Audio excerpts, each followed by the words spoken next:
My name is Lana Sheffield, and for most of my life, my family treated my achievements as if they barely existed. A few weeks ago, I decided to test that one last time. I sent a message to our family group chat saying I had been invited to receive a national award, that the ceremony would be broadcast live, and that it would mean a lot if they watched or showed up. I watched the typing bubble flicker, bracing myself. My sister was first to reply.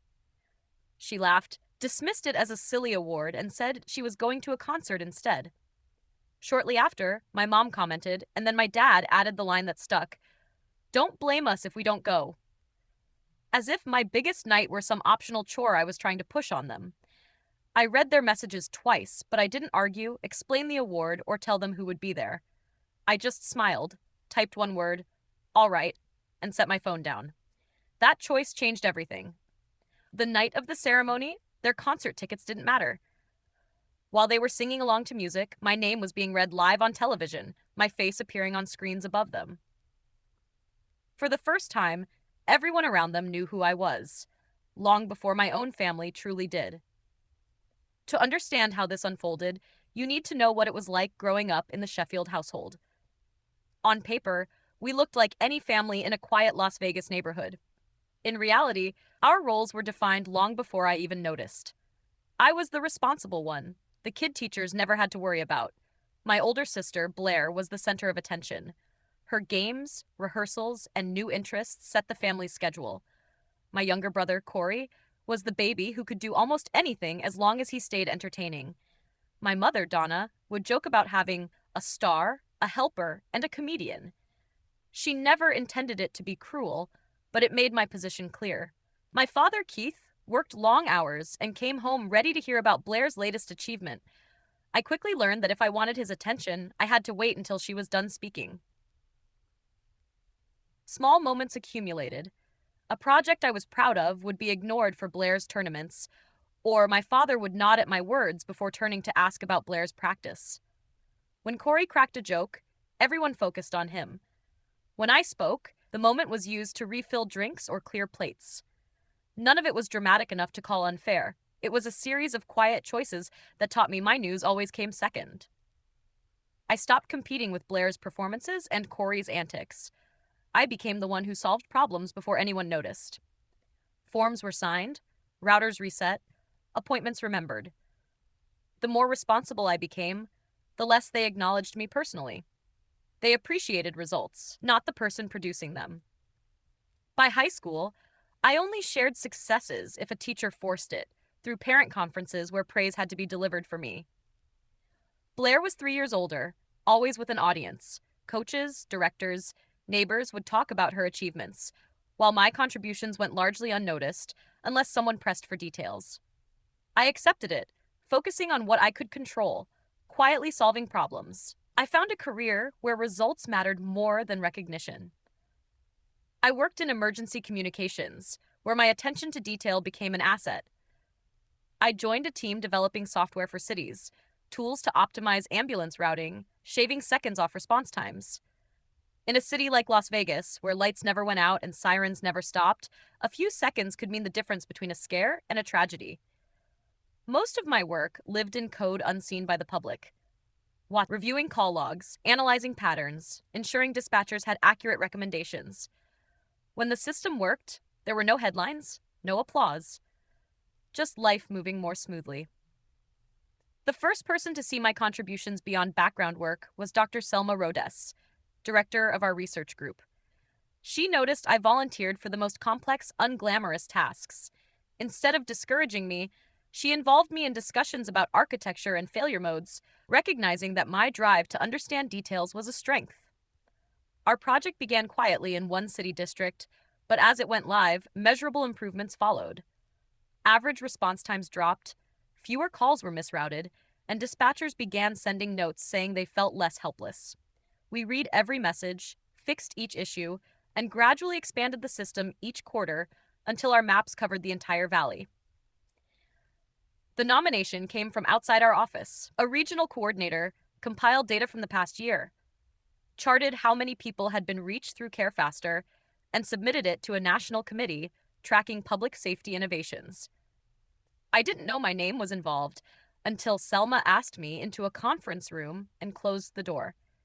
She explained that the committee wanted to speak with the person who designed the core routing engine and that every arrow in their documents pointed to me.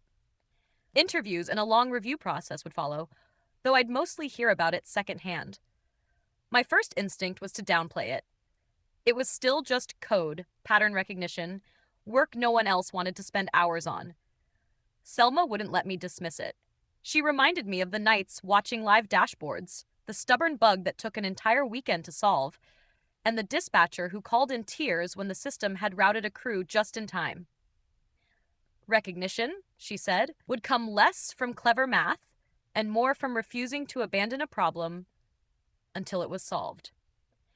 The review took several months. The committee sent questions that required me to explain our work in simple terms, provide anonymized call timelines, and clarify what it meant for an ambulance to arrive minutes sooner on a busy weekend night. At the office, we kept shipping updates and resolving issues while the decision moved through layers above us. Focusing on the next deployment felt easier than imagining whatever room had my name on the agenda. When the official email finally arrived, I read it twice. The seal of a federal agency topped the page. I had been selected to receive a National Public Safety Innovation Award. The ceremony would be held in a downtown hotel ballroom, recorded and broadcast as part of a larger event honoring service. Guests were allowed, media might be present, and a detailed schedule with security instructions was included. For a day, I kept the news inside our office, sharing it only with Selma and my manager. Colleagues stopped by with smiles and high fives. Someone even taped the invitation to the break room fridge. Selma quietly reminded me that the award didn't change who I was. It just made my work visible to others. Later that night, sitting at my kitchen table with the information packet, the section about guests felt real. I could invite up to 4 family members or friends. I pictured empty chairs under my name and imagined my parents and Blair unaware of what was happening across town. Part of me wanted to keep it private. Another, smaller, angrier part wanted them to see it, whether they understood or not. By the time night fell over the desert, I had made my choice and sent a careful invitation in our family chat. The ceremony arrived quickly. By late afternoon, I was in a downtown hotel room, standing in front of a mirror while a stylist finished pinning the last edge of a dark formal dress. I looked like a version of myself rarely seen, someone people might notice briefly before moving on. Downstairs, the lobby was a controlled maze of check-in tables, security badges, printed programs, and staff in headsets. Each guest represented a service category: public health, education, infrastructure, emergency response. My name sat in the middle section of the program, among people I had only read about. Following rehearsal instructions, I met the coordinator, handed over my phone, posed for a quick photo, accepted my badge, and followed a staff member into the ballroom. The space was unreal. Round tables with small cards, a low stage with a podium, and 3 large screens ready for the live feed. One of those screens would show my face later. I also knew who wouldn't be in the seats beneath it. Selma joined me, steady in a plain black suit, while members of my team filtered in with wide eyes, squeezing my hand or bumping my shoulder. For a few quiet minutes, the room's noise faded, leaving only the weight of the moment. The program began with speeches from officials, praising service, sacrifice, and the unseen work that keeps cities functioning. I tried not to picture my family stepping through the doors. They had made their choice. When emergency services were highlighted, my attention returned. A video showed dispatchers at consoles, crews navigating traffic, and satellite images of the city. The narrator explained our software in clear terms, mentioned my name once, and then the host described the routing system that reduced average ambulance response times across the Las Vegas Valley. Seconds mattered when people called for help. Finally, my full name was read, and I was invited to the stage. Walking to the podium felt surreal. Applause blended into a single blur, stage lights erased the edges of the crowd, and I accepted a glass plaque and handshake from a dignitary whose title I recognized, but whose face seemed distant. A photographer captured the moment I smiled, not fully believing it was real. In the back of my mind, I pictured my family at the concert across town, screens cycling through ads and news segments, my face appearing briefly without them seeking it. Returning to my table, the program continued like a familiar film. More names, applause, and stories of quiet work. My phone buzzed once, picking up the building signal, and somewhere else in the city, my family finally saw what they had been too busy to attend. After the program ended and the cameras powered down, the ballroom emptied into soft echoes and clinking glassware. I retrieved my phone from the check-in table and felt it vibrate non-stop, notifications stacking faster than I could clear them. Most were expected.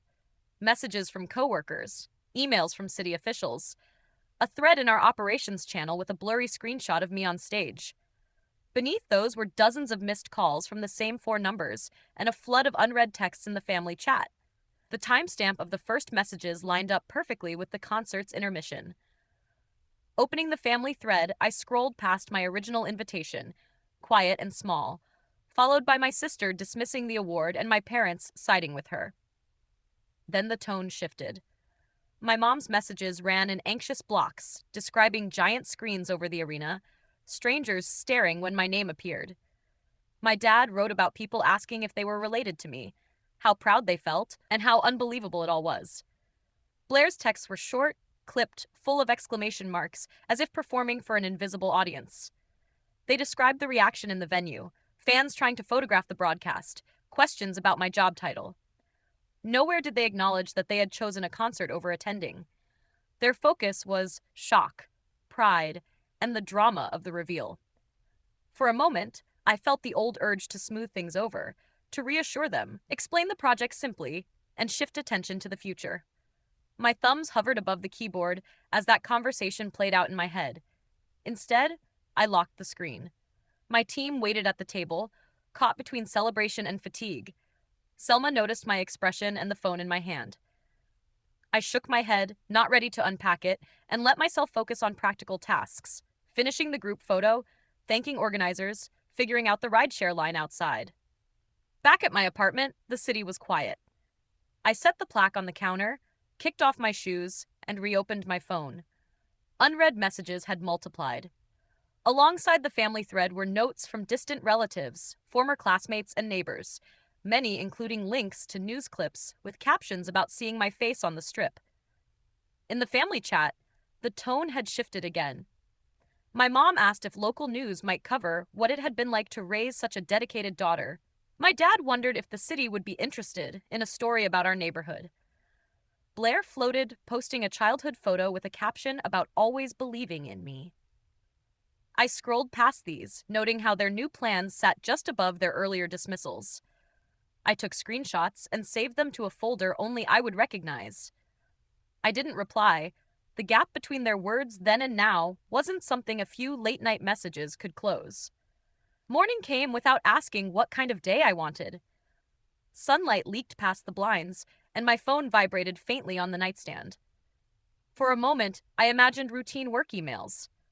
Then I saw the same cluster of family names near the top of the screen. I set the device aside and made coffee, protecting the fragile quiet of my apartment before engaging with other reactions. Once the mug was warm, I unlocked the phone. Reporters were already reaching out. 2 local stations requested interviews. A regional outlet wanted to film at our office. Our communications team sent guidance, reminding me I could decline any request. Beneath that, the family chat still glowed. Overnight, their initial shock had shifted to planning. Who to call, which neighbors might be impressed, whether journalists might want footage of our street. Blair's messages read like drafts for public posts, polished nostalgia claiming she always knew I was bound for something big. Corey added scattered reactions, trying to stay neutral. I scrolled to the bottom, the blank line where my response would go. Anything I wrote could be folded into the story they were shaping. This time, I had control over what access they received to the version of me the world had just met. I typed carefully, keeping it short. I acknowledged the ceremony as a big moment and the strangeness of seeing my face on screens in places I'd never been. Then I set a boundary. I would not participate in features about my childhood or home life, and any story I agreed to tell would focus on the work and the people who depended on it. I told them it hurt to watch them scramble for benefit after having dismissed the achievement. Without quoting their earlier replies, they were already there in the scroll history.